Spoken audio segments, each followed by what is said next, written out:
All right, you just got an email from your landlord, and here's the subject line. It reads, lease renewal. You look at it and you realize your rent is going up, here's the sticker shock, by 25%. For a typical 2-bedroom apartment here in San Francisco, that's gonna be an extra $1,000 a month or $12,000 a year. We're getting a ton of calls right now from people who are renters, who just got that letter, and they wanna talk about the difference between renting versus buying. So I wanted to share some questions that people are asking and just really break down the framework about this question so that you can really understand your situation and come up with a solution. So the question is, what do you do? Do you panic sign the lease? Do you try to hurry up and move? Or is this finally the moment that you dive in and you buy a place in San Francisco? Before you do anything with that 25% rent increase, don't sign it, don't move, don't panic. You need to watch this video. And I am certain that you're going to be surprised on the information that I give you in this video on what makes the most financial sense right now. Making the wrong choice, it could cost you multiple 6-figure mistake. It's a big number, you guys. So hang in there with me. And I know what you're thinking. This lady sells real estate for a living. She makes commission. She is most definitely going to find a way to tell me that hands down, buying is absolutely the best thing to do instead of renting. But I think you're going to be surprised. So hang on to your boots, people. Here we go. I'm Ruth Krishnan. I'm founder of the Krishnan team, and my team and I are here every Monday at 5 p.m. with more San Francisco real estate insights just like this. We help buyers and sellers just like you make really smart real estate decisions. So today we are going to give you some clarity on this rent versus buy situation. We're going to break down the real numbers of renting versus buying in San Francisco right now. I'm not just talking about mortgage payment. You guys, this gets complicated. Even for me, I'm going to tell you about a mistake that I made where I didn't understand this 7 or 8 years into being a big agent in San Francisco. So I'm going to show you some of these hidden things that people don't quite get the numbers right on that really trip people up. And by the end of this video, you're going to make a really informed decision whether or not it makes financial sense to you or not on what you want to do. But before we jump into the numbers, I want you to understand, rewind, like, why is your landlord sending you that notice? Do they just hate you? Do they just want you to leave? No, it's not any of those things, and it's not random. San Francisco is in the middle of a massive economic shift, and it's not just affecting the rental market, it's affecting the entire housing market. So I don't do rents for a living, I sell houses for a living, but this is definitely affecting the real estate sales side of things as well. So the AI boom, it is very real, and it is happening very fast. The New York Times literally just asked, what if San Francisco is the new Silicon Valley? So the city is being supercharged by this AI money. The article cites that local AI companies have raised nearly $35 billion in venture capital funding. And get this is not in the article. OpenAI announced that they are allowing $10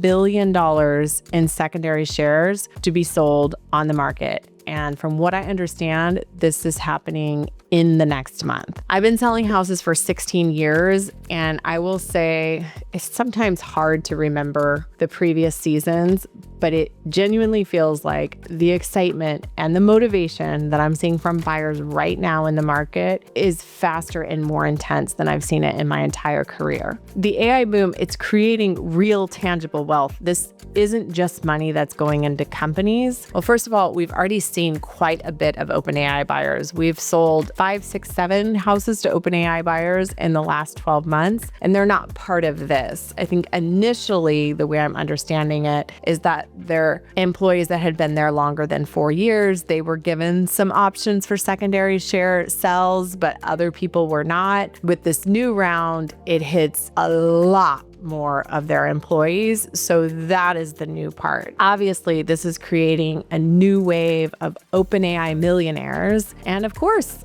If you have a lot of extra money suddenly flood into your account, one of the first things that you want to do whenever it's a significant amount of money is actually buy a house. And I will say, I'm going to talk about this a little bit later, but these people are super smart. They seem to recognize that holding this money all in stock is not wise, and a lot of them want to diversify it, and the most obvious place is in the housing market. So we already had a pretty intense hot market with 5-10 offers on a home coming in, and when you add this additional event, it is heating things up. I want to put this into a perspective for you guys. So I ran some numbers. I love numbers. So I looked back, and I can't believe I didn't know this, but how many homes do you think sell in San Francisco in 12 months? If you know, drop it in the comments. I actually didn't know, and the number is just shy of 5,000 homes. That's looking back 12 months from now. And the overall price of these 5,000 homes was $8.5 billion,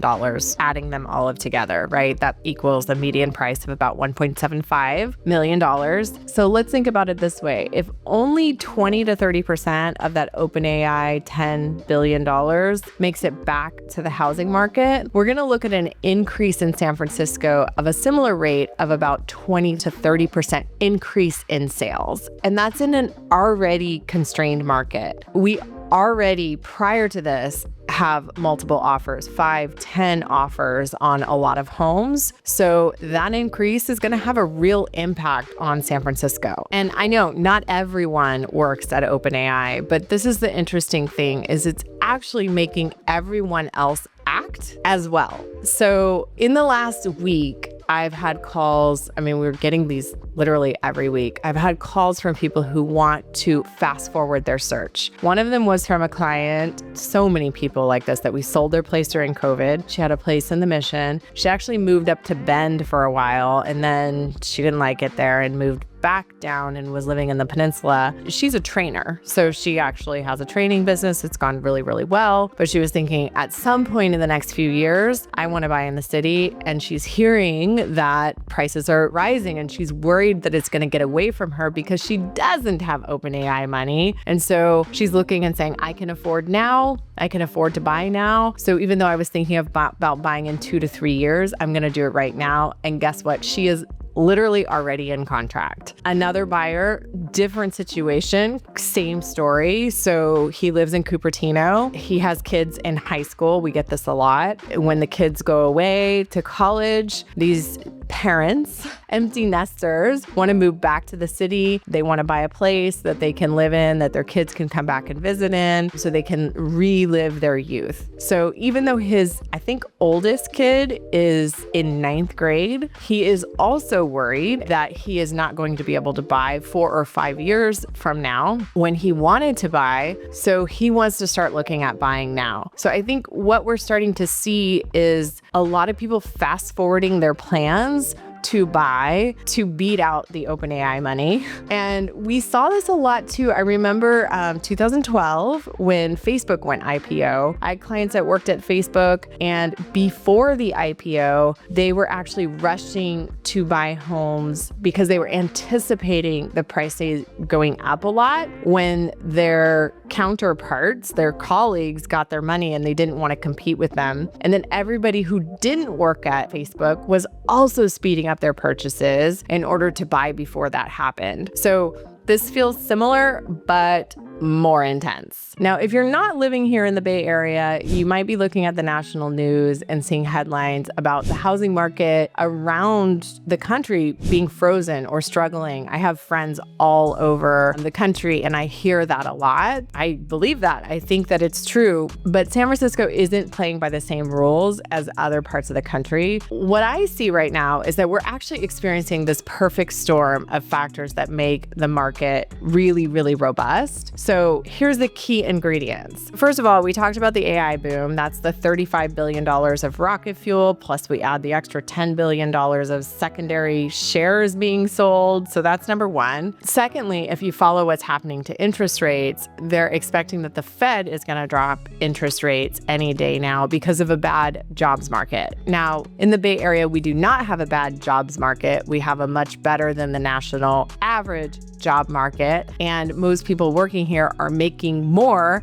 than the national average as well. So we don't have that going for us, but we are going to get the benefit of the rate drop. Finally, what do rate drops do to the stock market? They supercharge the stock market. When the rates go down, it actually pushes the market up. So we get all of the benefits of the AI, good jobs, and an increased stock market. Now, the stock market is a really important thing to understand. And I get this question all of the time. You guys, my viewers, you ask in the comments from other places in the country, how in the heck can these young kids afford to buy these $2, $3, $4 million houses? And I'm going to break this down for you because I think it'll put it all into perspective. So let's just say that you're a modestly paid tech worker, you're a conservative player, and you invested $500,000 into the S&P 500 10 years ago. For the last 10 years, you can fact check this on ChatGPT or wherever is your information sourcing place. For the last 10 years, the S&P has on average returned 12.5%. So that $500,000 today, 10 years later,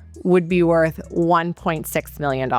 Now, obviously, I'm doing easy math here because I think it would be invested, like it might not be $500,000 invested in one shot, or maybe it would be. More than likely, it's $100,000 invested over an amount of time. But in some cases, it's more. So that is one. But let's say instead you invested into the Magnificent Seven, because let's face it, after all, you probably work at one of those Magnificent Seven companies, and you would have gotten a return, again, fact check me if you don't believe me, 37.9%. Now, I get it. I'm not an idiot, you guys. Nobody has a magic ball and nobody invested all of their money into the right place, but I'm just making a point here. So that same $500,000, that investment 10 years ago would be worth $12 million today. And I think that sums up our market because most of the tech workers, half of their salary is paid in stock. This example that I just gave you, this is before the AI boom. Now, if your stock portfolio was doing really well, which a lot of our clients are, right? I'm telling you, that is what is fueling the housing market here. Your financial planner is going to tell you, you need to take some of these profits out and you need to put them somewhere else.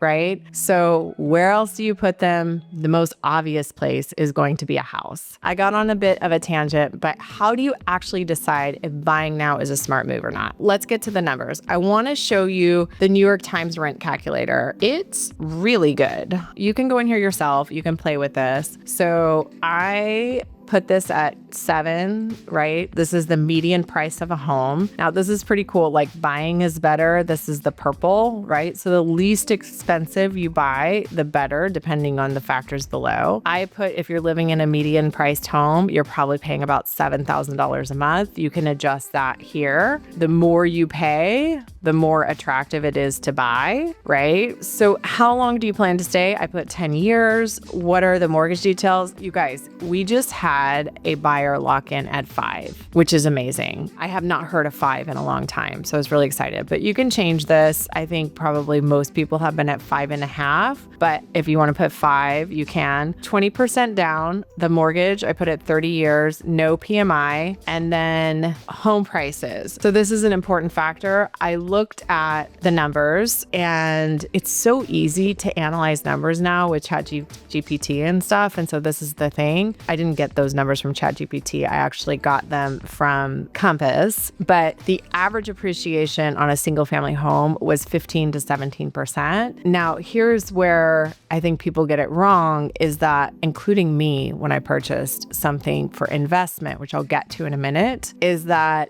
you see these swings where they're up 20% and then down 5 and then up 12 and then down 10. But mostly you're seeing like 20. And, if you look back over the last 30 years. And so a lot of times people are just like rounding out and making a number of like, oh, well, I'll probably get like 6 or 7 or 8 or 10% return on my real estate investment. No, the numbers for the last 10 years, so that included a correction in 2022, the numbers were 15 to 17%. So if you divide that out, it's actually 2 or 3% a year. Now, if I did put these numbers in here, right, where a lot of people think that they are, See, this is where it says like buying saves you. So you can see how these things affect it, right? But the reality is that they are closer to here. And that's on a single family home. On a condo, it's going to be less. Now, this is about where rents are growing right now. Now, here's the other thing, an investment rate of return. You can see if I get this down into the 4% range, then buying makes sense. If I take this up into where the S&P 500 has returned, renting makes sense. Here's the thing about that. I started doing all of this to make this video for you guys. If you like this kind of content, subscribe, like. I was talking to my financial planner because I was trying to figure out, what do you tell clients whenever, like, to use for these numbers? Because the stock market has been banging for the last 10 years, maybe even the last 20 years. And he said, you know,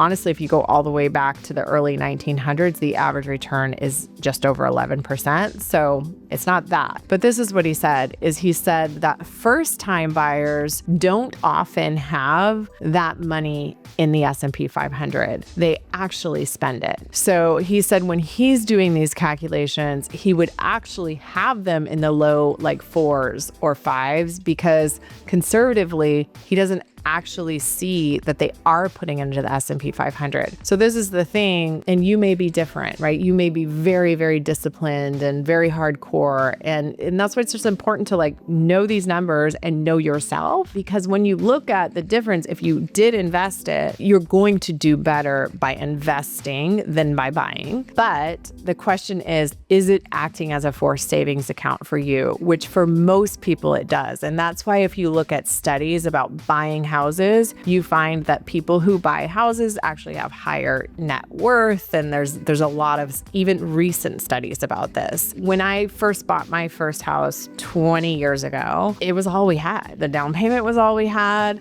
When we looked at the mortgage numbers, we thought we would never eat again. We thought we'd never go on vacation again. We were definitely not buying fancy stuff. It really was a forced savings account. Now, as we got older and thankfully our careers have really, really gone well, that changed and things loosened up over time. But at the time, it was a forced savings. So I think it's a matter of like knowing who you are and whether or not you're going to use that forced savings. So let's just go back to this. So we talked about the investment. You know, you can play with this, like depending on what you're doing here, right? That's what this calculator is so cool. But let's put it at 12.5. Let's say you are just super, super disciplined. Renting is going to save you, you know, $500,000 over 10 years, if that is your case. This is the property tax I put in here. I put a marginal tax rate in here for pretty high income earners. Closing costs, I put at 1%. The buyer doesn't have a lot of closing costs in San Francisco. Cost of selling, I put at 6. Maintenance fees, I put at 1. So this is an important distinction. With maintenance, this is a side tangent again. Sorry, I love side tangents. With maintenance, I think 1%,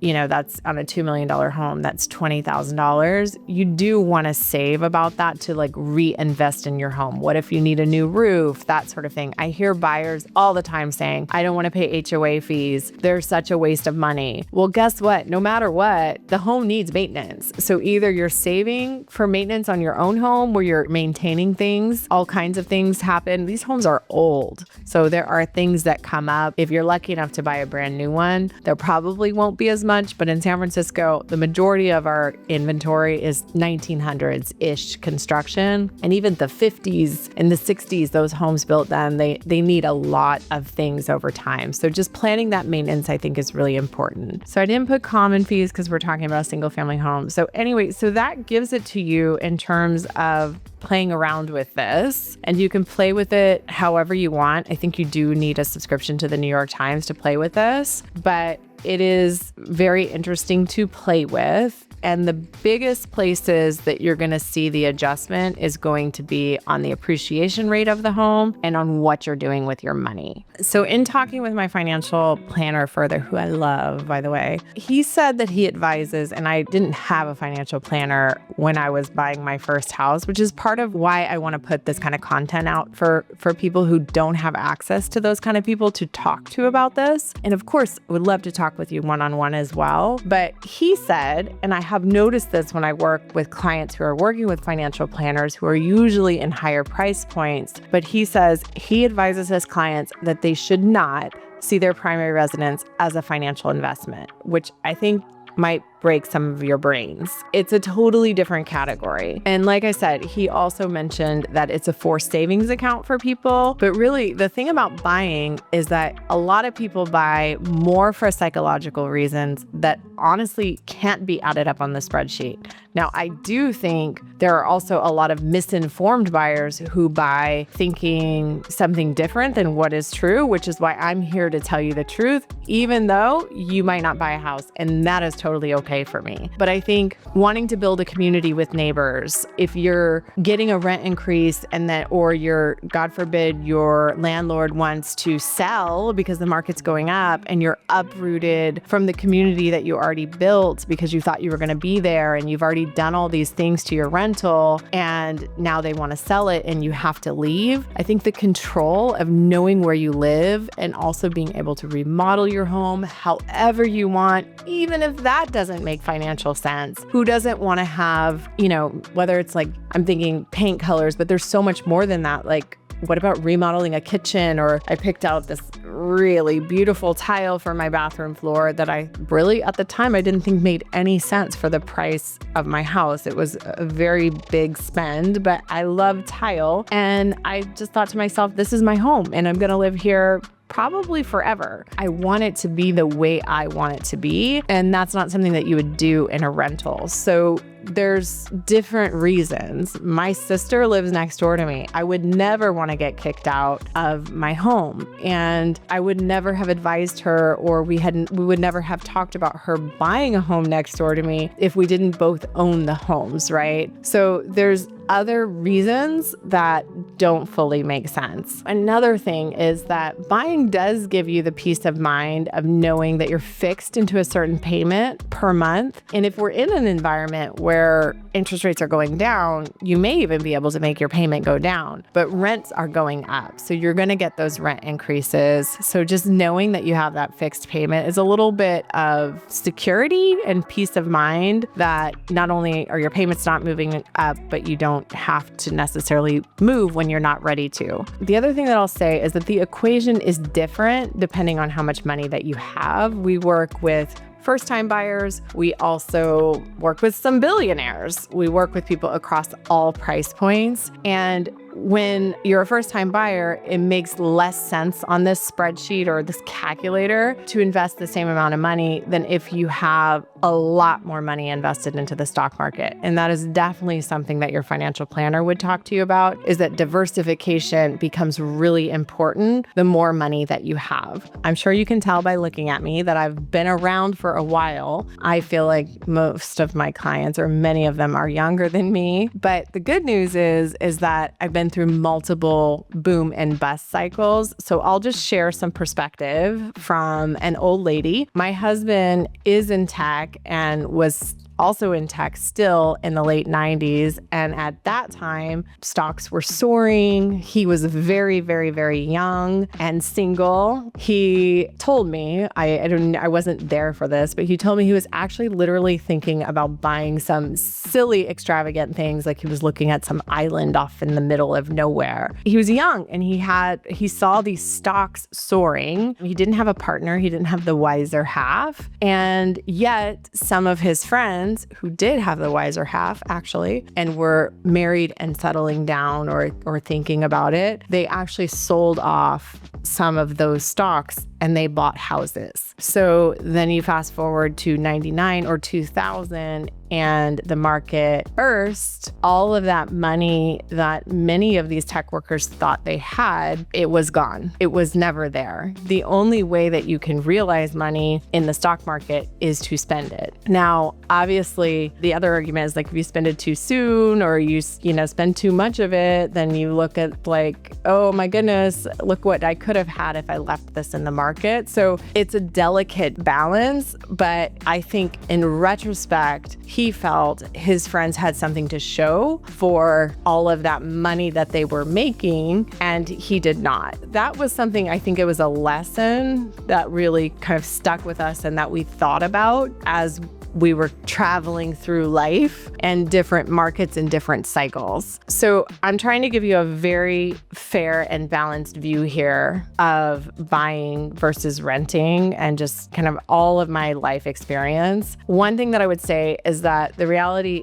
of owning a home versus the stock market is that it is something tangible that you can not only live in and you can enjoy, but you own it. And as I mentioned, in the stock market, it can disappear. So there's something unsettling about that. Whereas once you buy a house, and the house that we bought back in 2005, there was a time that it was like fully underwater. I guess it could have disappeared, but we wouldn't have walked away from our mortgage. So it was still our house. So that was my very long-winded way of telling a story in my life about why your financial planner will tell you to take some of that money off the top, not spending all of it, and diversify it outside of the market. The other thing that I like about property that I think is interesting is that when you buy stock and you have $100,000 of stock, of course it does accumulate over time, compound over time. But a house, if you buy a $100,000 house, you only put 20% down, and then you actually get to make the appreciation on the entire $100,000. So in that way, it is actually leveraging other people's money and is a really interesting play that you don't get in any other investment. Okay, so what does all this mean for you if you're staring at that lease renewal?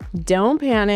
I know it feels personal, you guys, but rent hikes are not personal. Just like the market going up is not personal. It's a market force, and it's something that, might make you start thinking about things a little bit different and hopefully brought you to me. And as a bonus tip, I would say this: if you haven't gotten that letter, you might. So how can you avoid getting one? I would say be a good tenant, pay your rent on time. If you have something that needs to get fixed, maybe fix it yourself or call someone to fix it. Like, be somebody who your landlord wants to stay in relationship with, AKA do not be a pain in the ass. I own a place in the city. I've talked about it before. I've not raised the rent this cycle. Actually, I've not raised the rent on this tenant at all. And I would be happy to keep my tenant in place. I like her. I don't actually want to deal with having to rent it out. I hate doing that. And I think one angle that you could think about is to sign a longer lease and have a more minor increase. So you can negotiate. So say, hey, I see that you want this increase, but let's just say we increase it 6 to 8%, but I stay here for 2 years. From a landlord's perspective, from my perspective, when I put my landlord hat on, nobody wants to deal with a turnover. Turnovers are really expensive, and they also just are a headache. So nobody wants to deal with that. So I think a negotiation of something in the middle is definitely something that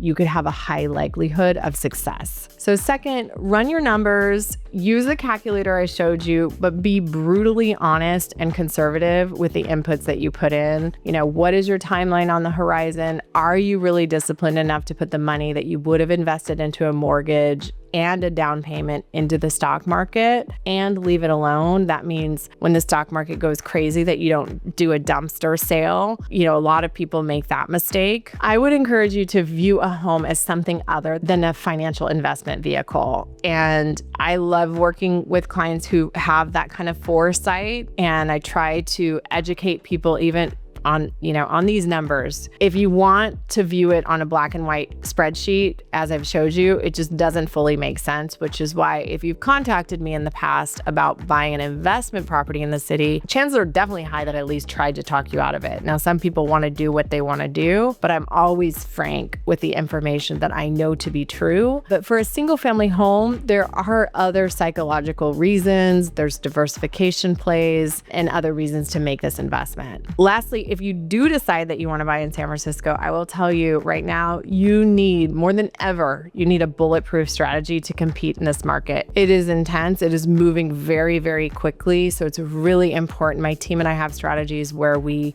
get our buyers up to speed faster and we get them into contract in 2 homes or less. So reach out to us about how we can help you and get you set up to win in this competitive market. We work with buyers and sellers from YouTube all the time, and we would love to help. I wanted to go back to that six-figure mistake that I mentioned earlier because I've seen it happen when someone, including myself, rushes to buy in a segment without a strategy and also doesn't fully understand the numbers. So when I bought my rental property, which is in Duboce Triangle in 2017, I just kind of roughly eyeballed. This was so stupid. I can't believe I'm admitting this, but I think a lot of people do this. I made some assumptions about what the appreciation would be, and I made them much higher. And so my thought at the time was that I have two young boys. Well, they're not young anymore, but I have two boys. My oldest is 16. And when I bought this 10 years ago, I thought, well, I'll buy a property in the city and I'll leverage in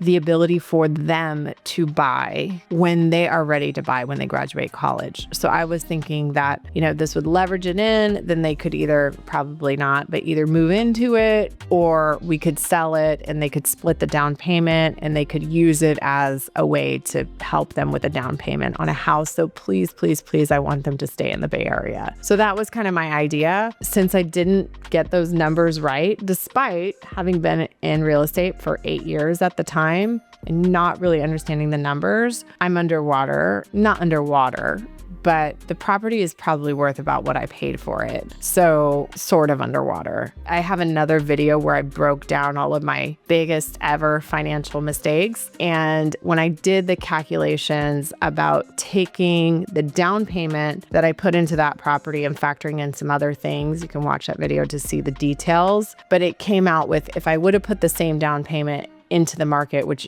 absolutely is where it would have went, then I would have come out $175,000 ahead of where we are today on that property. Again, that's an investment, which is different than a primary residence. And I think that understanding the difference between the two is really important, because for that investment, I don't have the security. I don't have all those psychological things. Like, I don't care about that property. So the whole reason to own it is to make money on it. Now, granted, okay, there's some other things that I think I've learned from it. As a realtor who sells homes, my husband and I joke sometimes that, we have a very expensive education, AKA we've made mistakes. We've made mistakes that have financially cost us, but sometimes you can't really learn things until you put your own money in and learn your own lessons. So from that standpoint, I think given my career, it actually, I'm not mad that I bought it, but if I had to go back and do it all over again, I wouldn't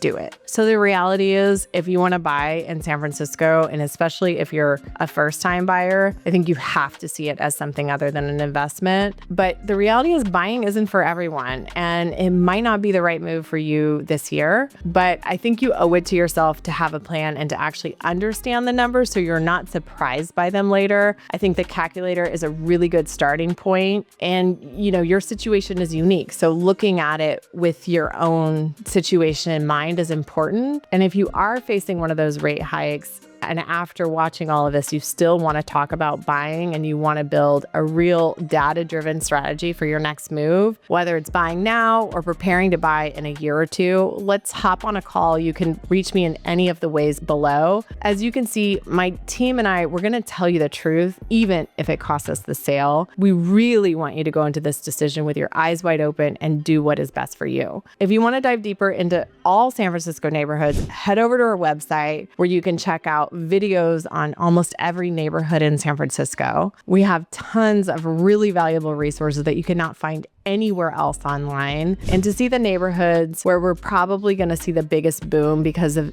AI, then check out this next video. And if you want more honest, data-backed insights on San Francisco, make sure you hit that subscribe button. It means more to me than you know. And I'll see you next Monday.